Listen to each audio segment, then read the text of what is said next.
Welcome to the Excel Pod.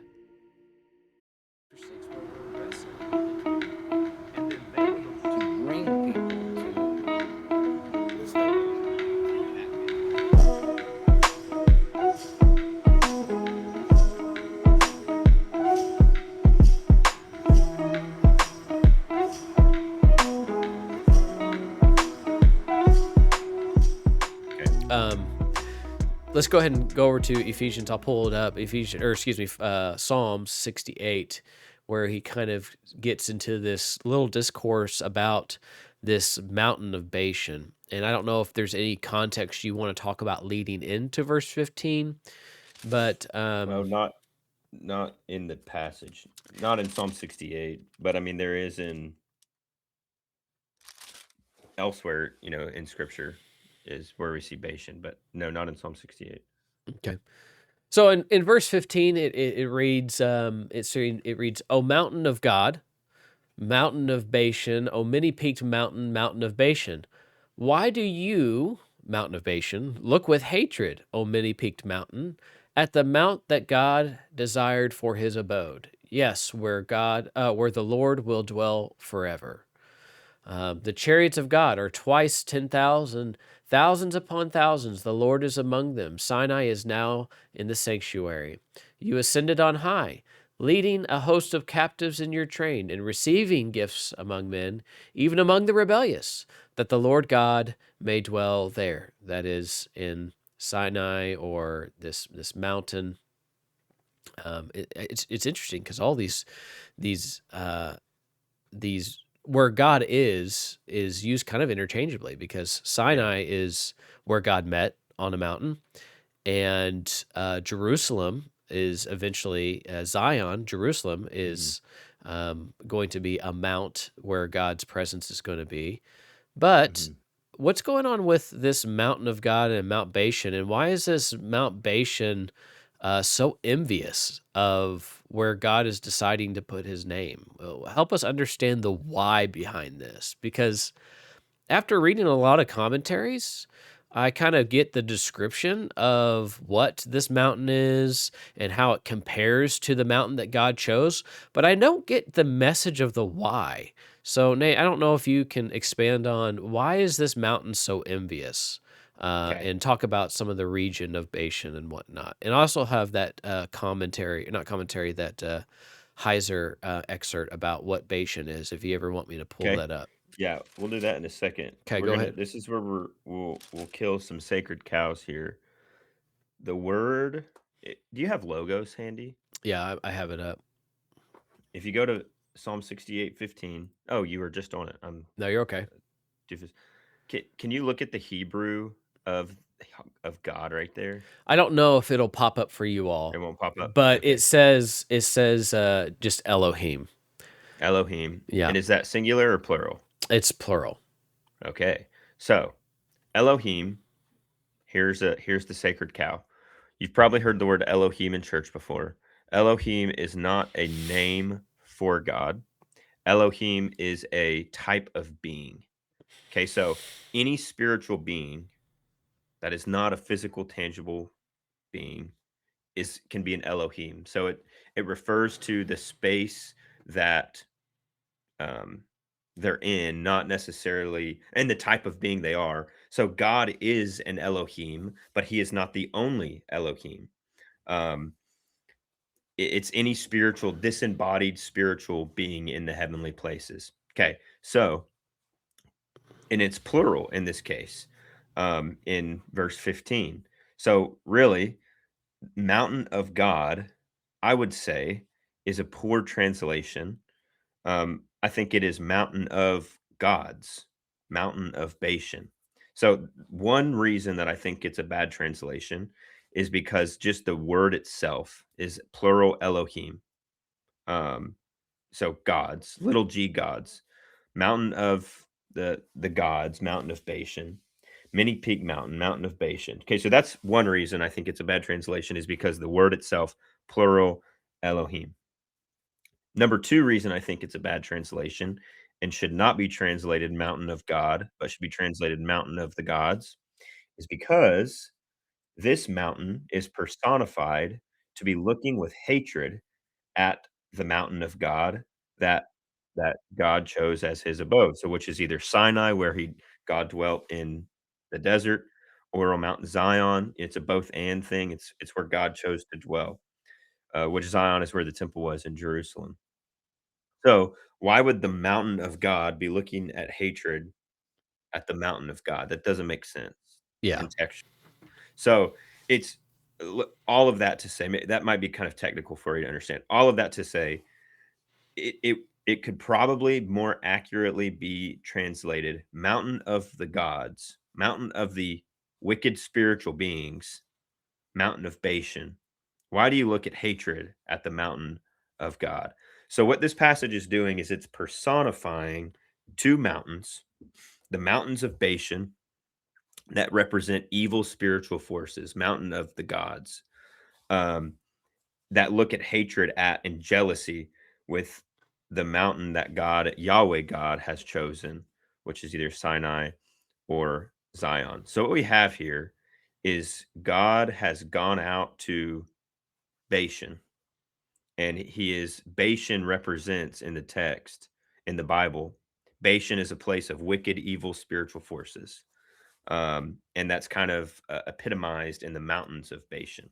What can you add to that, Austin? Well, just really one thing before I think we kind of pull some Heiser in here that can really help us a little bit. As I was kind of looking through this, the mountain of God could be translated, or is translated, or could be one of three ways that I've seen.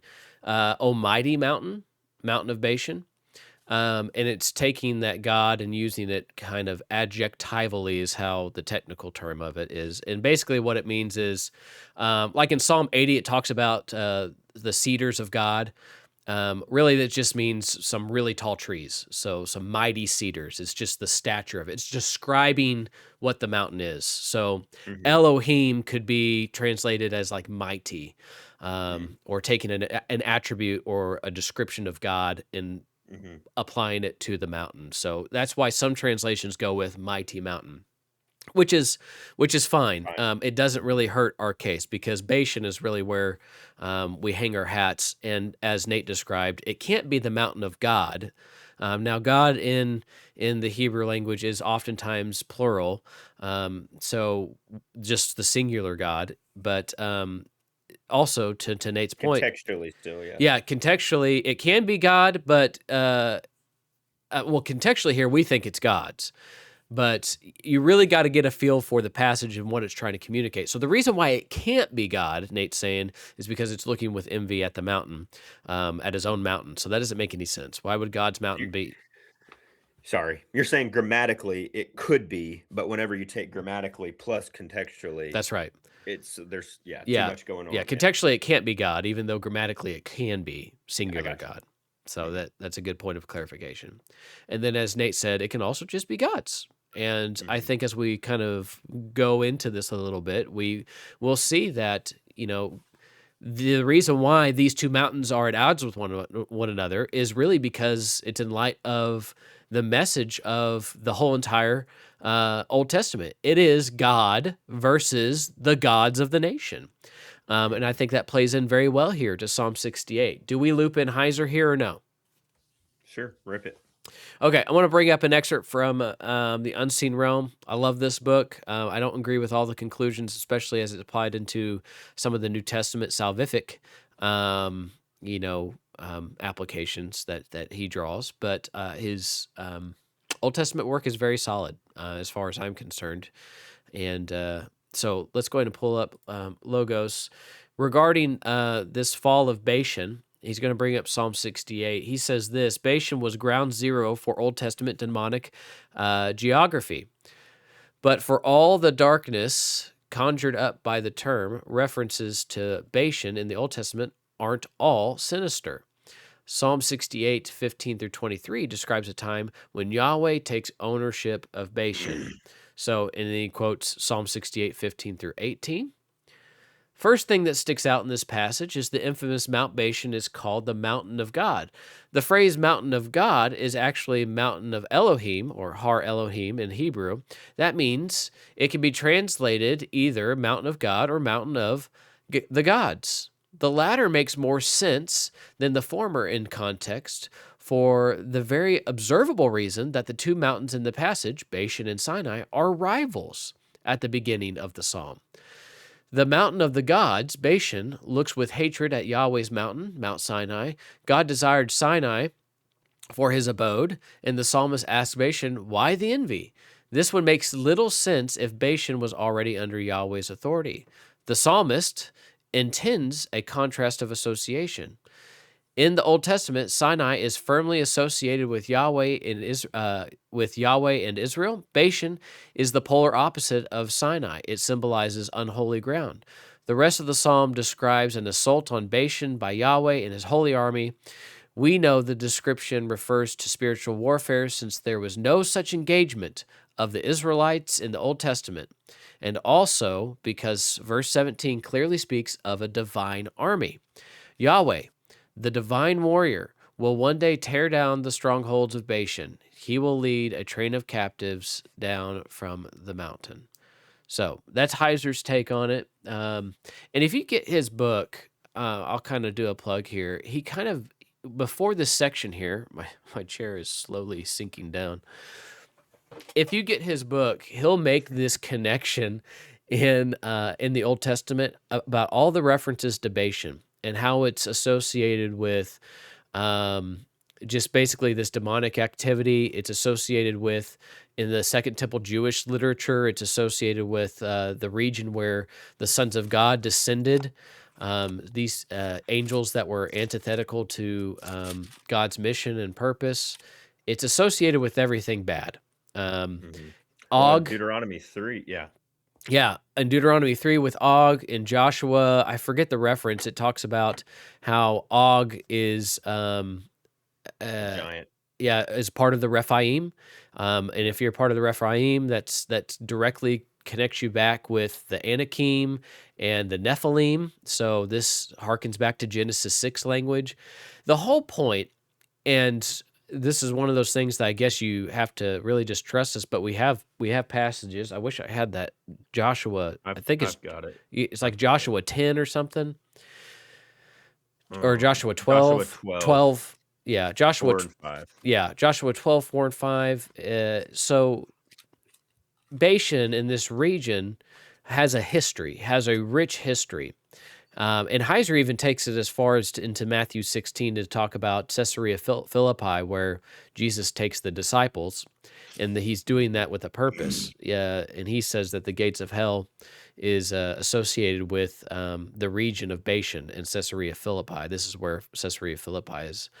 Basically, Bashan has this reputation of forces that are against God. Mm-hmm. And if this passage in Psalm 68, verse, 15, 18, that we've been talking about? 68, 18.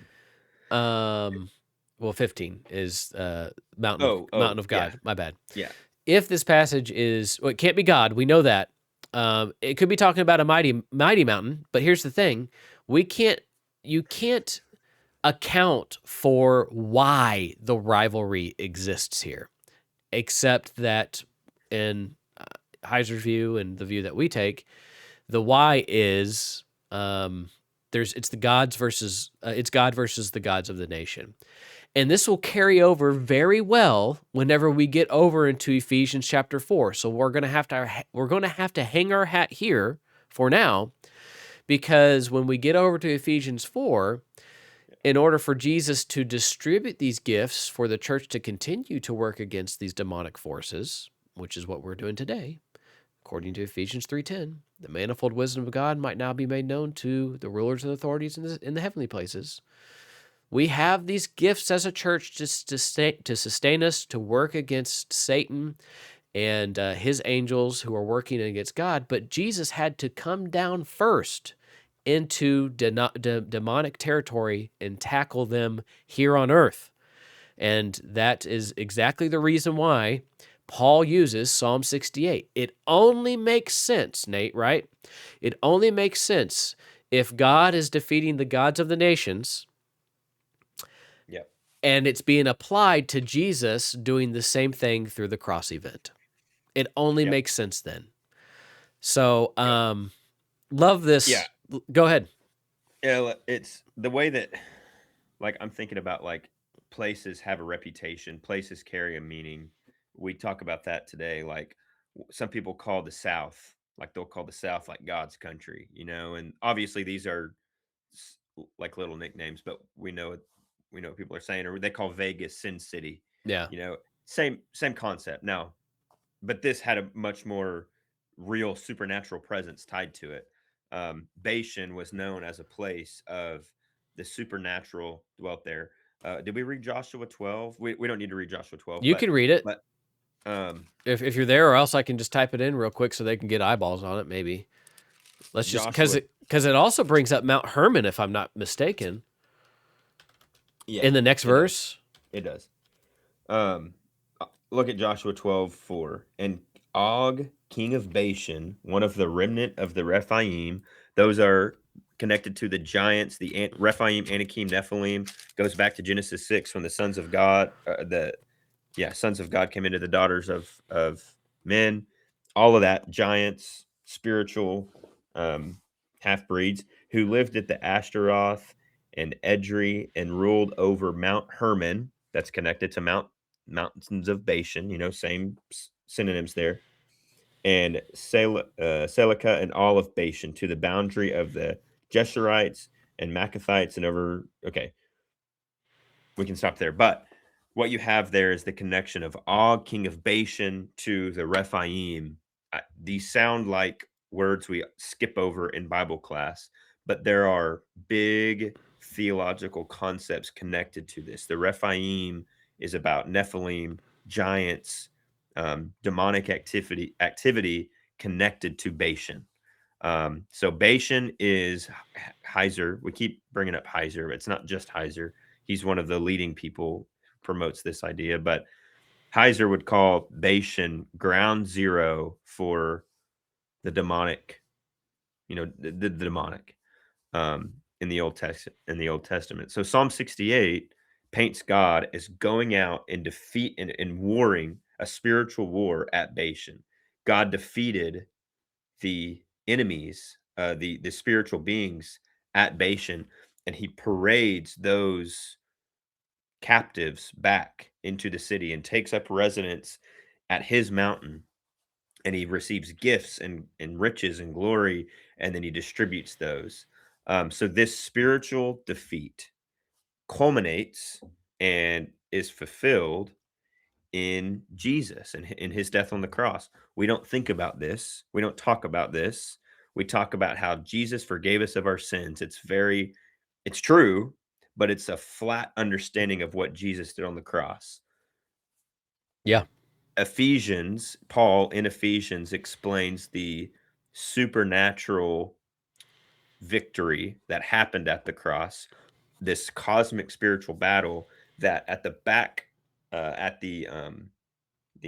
what's illuminating this is a passage like Psalm 68. And it really helps us understand. So much going on. Yeah, and it really helps us understand Colossians 2:15, where it talks about he disarmed the rulers and authorities by triumphing over them. And golly, I always forget that. And that we talk about this all the time, but these are passages that he disarmed the rulers and authorities. How many times have we read through Colossians and we don't? Like, we have to do something with that. What does that mean? What do you mean he disarmed the rulers and authorities? And who are these rulers and authorities? Exactly. And like, we have to, because that's what I hope we can do in this podcast is like, I don't want to dog on the church at all. I feel like I say this every episode, but we just have to talk about these things that we don't talk about. Yeah. It means something. Well, and it talks about that through the cross event. It says he disarmed the rulers and authorities and put them to open shame by triumphing over them in the cross event, or in him, Jesus. That didn't happen. Jesus, his earthly ministry was not a conquering ministry of any ruler and authority of a human institution. Yeah. It was not. Right.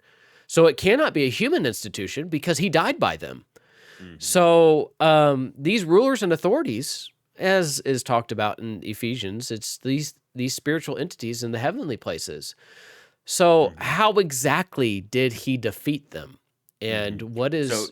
you're saying, let me just clarify. Yeah, sure. You're saying because Colossians 2 speaks of Jesus defeating rulers and authorities, because Jesus did not defeat any rulers and authorities physically, the only explanation for this verse is a spiritual war going on. That's exactly right. Yeah. That's the only way you can take it. Yep. And this that dovetails nicely into what Paul's trying to do in Psalm 68. It's Mm-hmm. really cool stuff. But I know we hammered Psalm 68 a lot, but maybe this will be just, as we get there in Ephesians 4, we'll already have this Mm-hmm. cataloged in the back of our mind. I was going to say one other thing that I felt was really important, but Oh, sorry. there it goes. No, you're fine. You're fine. So we haven't Oh, I touched remember it. Ephesians. Go ahead, go. Heiser mentioned that this is a cosmic or spiritual battle because of verse 17, because it talks about the chariots of God and the 10,000s of, I was going to ask you because I had a different opinion than him, which I think I'm allowed to. Mm-hmm. But I guess I agree in one sense, but I don't see this as any central event that happened personally. Like this spiritual war happened independent from human entities. And Yeah. you'd be thinking, well, how on earth is that possible? These spiritual entities are over nations. So Mm-hmm. when nations are warring, they're fighting on behalf of their God, and their God is technically warring as well against whatever nation they're going up against. So the way I see it is in Psalm 68 is that it's describing any time Israel goes out to war against any nation that physically, as Israel's doing it, God is working with them to destroy those gods. It's kind of like God with the, working on behalf of the Israelites to defeat Pharaoh in the Exodus, and the gods of, he's defeating those gods Mm-hmm. of all the other, of the Nile and all, all the other Yeah, gods. I'm tracking with you. So, and this also connects, Nate, with in 1 Corinthians chapter 2, where had the rulers and authorities known about the benefit of the cross event, they would not have crucified the Lord of glory. Yeah. Well, I mean, who killed Jesus? It was human institutions, but who was working behind him? It was the spiritual powers, the evil spiritual powers. It's both and, never either or. We think that we're doing things. You're either doing the bidding of Satan and his friends or the bidding of God. It is directly tied to one another. So I see Psalm 68 as maybe not a spiritual battle that's happening in the heavens, though that is, I think that's happening in some sense, in some form. You go to Daniel, what was it, Daniel 9 or 10, that talks about the Prince of Persia but I think, but this plays out in human events and human affairs, does it not, Nate? Do you agree with me, or I see what you're saying. So you're saying Psalm 68 is not giving the spiritual, it's not giving the spiritual mirror of a physical event, of a specific physical event necessarily. It's just, that's what Heiser is saying, right? Yeah, I guess what I feel Heiser is saying is that this is an actual solely spiritual event, that it's God versus those gods like up in the clouds or something. Yeah. And I would say yes and no, because in 2 Kings, I think it's chapter 5 or so, whenever Elijah or Elisha? This is embarrassing. Whenever you have this servant that's scared to death about, it's not 5. Where am I at? Oh, the horses. It's 6. The horses and the chariots of fire. There's the servant. He's scared to go to war because of the nation, the armies that he sees, And I think it's Elisha. Yeah, Elisha says, Lord, allow him to open his eyes so he does not be afraid anymore. He says in verse 16, Elijah says, "Do not be afraid, for those who are with us are more than those who are with him." Then Elisha prayed and said, "O Lord, please open his eyes that he may see." So the Lord opened the eyes of the young man, and he saw, and behold, the mountain was full of horses and chariots full of fire all around Elisha. How cool is that? I think that Yeah. connects with verse 17 of Psalm 68. Yeah. So the physical battle that's happening on earth is backed by the supernatural forces. So anytime we go out to battle the nations, or at least they did back then, and they defeated, even though that happened in a physical sense, God is triumphing in a spiritual sense. And he's Yeah. triumphing over their gods. You see, it's a Yeah, both and, not absolutely. either or.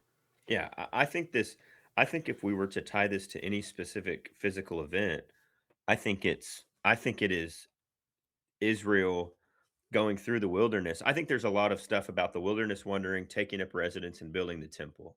Like Yeah. it's God moving through the wilderness, defeating Bashan, or it's the people of God, and then building the temple. Yeah. This is a Psalm of David, and I think it could be connected to the building of the temple. Yeah. Him building him a house, like we see. And all of the military successes up until that point. Exactly, Yeah. exactly. Yeah. Like that's where you get Deuteronomy. That's Deuteronomy Yeah. 4 So, is the military successes in the wilderness wandering. yeah, this is good discussion. And I don't know if anybody's ever even made it this far, but this is good discussion Yeah. um, because, Heiser mentions that a military effort on the Israelites' part didn't happen up north.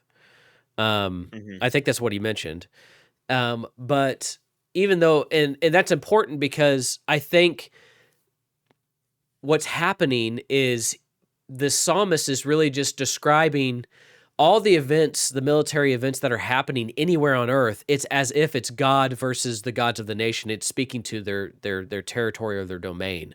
It's Mhm. relating their dwelling place and their abode. Mhm. Even though that's fixated, the military efforts physically on earth is not. So wherever that's Mhm. happening, it's God versus the gods of the nations. Right. So And it it's really culminates. layered. Yeah, it's very layered, and it's there's a lot of thematic elements in Psalm 68 about God coming, um, coming to dwell in the same. Like after all this war is said and done, God takes up His residence in the temple at Jerusalem. It's Psalm 68, verse 29. Because of your temple at Jerusalem. Um, and let's see, there's another one. O kingdoms of the earth, sing to God, sing praises to God, to him who rides in the heavens. That's more spiritual language. Riding in the desert, riding in the heavens. That's spiritual warfare language.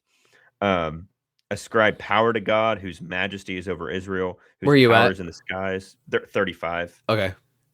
Awesome is God from his sanctuary, the God of Israel, the one who gives power and strength to his people. There's somewhere in here where he talks about dwelling on his mountain, and God coming and taking up residence. Oh, it's verse 24. I'm sorry.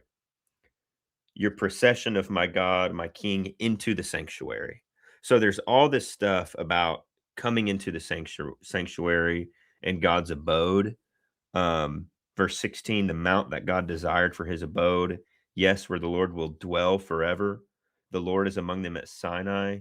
Yeah, see, and that's another layer that's interesting because is God's dwelling place Sinai or is it Mount Zion in Jerusalem? Yes, And I think yes, that's done on purpose. yeah, It's not specifical geographical territory so much. It's just where God dwells, and he's done it yeah. in both places. Mhm. It's just those areas that are associated with God's dwelling place. Well, And and then and I then read over in go ahead. Bashan, let me complete this thought. And then Yeah. over in Bashan, that is the area that's associated with the gods and their dwelling place. Mhm. So even though God's territory may change, it doesn't matter. It's all about where God chooses to put his name and where he dwells and where he fights from. Yeah. Yeah, exactly. Okay, and as we connect this to Ephesians, I just want to give you, as we go through Ephesians in the future, we're going to reach back to Psalm 68 and make these Okay. connections. But I want to give you I want to give the listeners just a Taste. taste of it. Like, Tell me where we're at. Ephesians 1:20. Okay. The immeasurable greatness of his power towards us who believe. That's Psalm 68 language. According to the working of his great might. That's Psalm 68. That he worked in Christ. So Paul is going to claim throughout Ephesians that this spiritual victory of Jesus over the demonic happens ultimately. It culminates ultimately in Christ. Okay. Seated him Oh, I don't have this at pulled his up for right. them. Sorry, go ahead. Seated him at his right hand in the heavenly places, far above all rule and authority and power and dominion, above every name that is named. That's spiritual. That's That's Psalm conquering. 68 Yeah, that's language. conquering the Yeah, gods of Bashan, where where God Yahweh is conquering and above and ruling over the nations that he defeated and the gods that he defeated, that's right. and Jesus is Now, now part of that. if you skip to 2:20, for through him, or 2:18, through him we both have access into one spirit to the Father. So they're no longer strangers and aliens. We didn't talk about this in Psalm 68, but there's this whole thread in Psalm 68 about how he rescues, not only is he taking the captives in Bashan, but he's rescuing the oppressed in Hmm. Bashan, who are oppressed by the gods. This is Psalm 68 in Ephesians 2:19.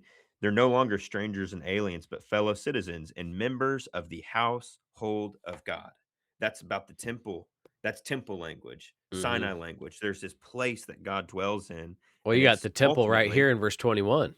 yeah, in whom the whole structure being joined together grows into a holy temple of the world, of the Lord. In him you're also being built together into a dwelling place for God. That's Psalm 68. Yeah, there's a lot of Paul's language. words in Ephesians are illuminated by Psalm 68. Yeah, that's crazy. Um, That's good work. I like that. and it's everywhere. Yeah, yeah, yeah. But That's cool. we could spend forever. We could spend forever. Dude, another one I just noticed just today in Psalm 68. There's somewhere in here where it's he talks about you are something about moving from death to life or something like that in Psalm 68. Okay, in verse 20, Psalm 68 verse 20, our God is a God of salvation, and a God to the Lord belongs deliverances from death. What is Ephesians 2? Is it verse 10? You were once dead in your trespasses, but now you're made alive. Like it's everywhere. Um, Yeah, I think that's right there at the beginning. I think it's right there at is it 2 2:1. 1 or 2 2:10? 2:1. I think it's right there at the beginning of chapter 2. Yeah, dead in your trespasses and what you once walked. Yeah. Um, according to the course of this world, the prince of the power of the air, the spirit that's that in Psalm 68, the parallel is the gods of Bashan. So I think we've made our case, and I think the faithful have stuck this out to the end. I know it's technical, um, but if you're excited about Bible study, this will excite you. I think this is so cool. This isn't this isn't something that we claim to be our own. It's just something that we've found that I Oh think yeah, it's definitely not. spot on about what Paul's doing. There's too many connections to overlook, I think, or to dismiss. Yeah, for sure. So Um, and like I said, if like Nate said, if the faithful made it to the end, please understand as well that if we haven't said a lot about the spiritual and the divine counsel and all these other things that we want to, and I think we're going to, and we probably should have done it first before introducing some of these things, but it doesn't really matter. But it's all right. um, where the Bible claims that other gods do not exist, I can give you a host of passages that say that, but that's not the rhetorical goal of what's going on in those passages. Assyria or Nineveh talks about being the only city. I am one. There is no other besides me. In Zephaniah chapter 2. So if you read that, Nineveh is making a claim that it is the best city, and it says there's no one besides me. Well, we know that there are other cities out there that exist, except that Nineveh thinks that it is the best. It's just rhetorical language to separate them from the rest of the. So whenever God says, and there's another passage in Isaiah talking about Babylon. Babylon says the same thing. There's no one besides me. Yeah. It thinks it's the best nation. I think it's Isaiah 47, or it's in the 40s somewhere. But when God says, "I am God, there is no one but me, or no one besides me," it is just a rhetorical device that says, "I am unique. I am the true God that created everything else. There is no one comparable to me." That's Yeah. all that's being said. So you all would be like, "Well, you guys are mentioning gods, and the Bible says there's no other gods." That's not what the Bible teaches. But when God uses this language, just like Nineveh did, just like the Babylonian nation did, it's a rhetorical device to say that no other people compare to me. So there's no other greater city, Nineveh says. There's no other greater nation. I am the only one that basically exists. It's like Michael Jordan that says this about basketball.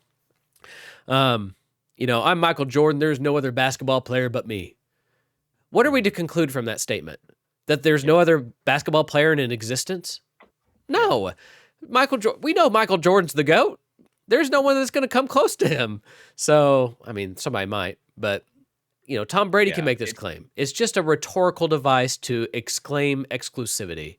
That's really all it is. There's nobody that compares to me. So it's a claim of status, not a claim of existence. Yeah, that's exactly right. Or no other gods exist out there. There's plenty of spiritual beings that exist. So, so just in case our name gets spattered out there, it might. It'll be fine. It won't. It might.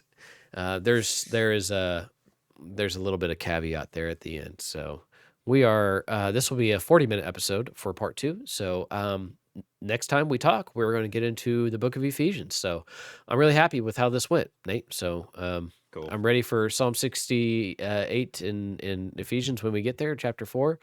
But I'm also looking forward to just really teaching Ephesians. So just teaching the book. But there's a lot. We'll talk about Psalm 68 all the way through the book too. I mean, Yeah, it'll be a lot of interesting things. So you probably haven't heard a study like this about Ephesians. Yeah, I can almost somewhat guarantee it, unless you sat in one of my friends' classes at other churches, because they've exposed some of these things, but probably not as heavily as we're going to, and without apology.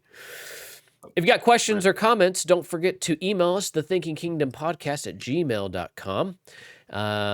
Thank you to our Patreon members for supporting this podcast. We are thankful to you. It helps us pay for subscriptions that we have out there. We made purchases with some equipment, and so it's really helping us get through what we need to. So thank you to our Patreon members. Like us over on Facebook, subscribe over on YouTube, and if you got any concerns, reach out, or questions. Nate, anything you want to say before signing off? Nope. Take care, and God bless.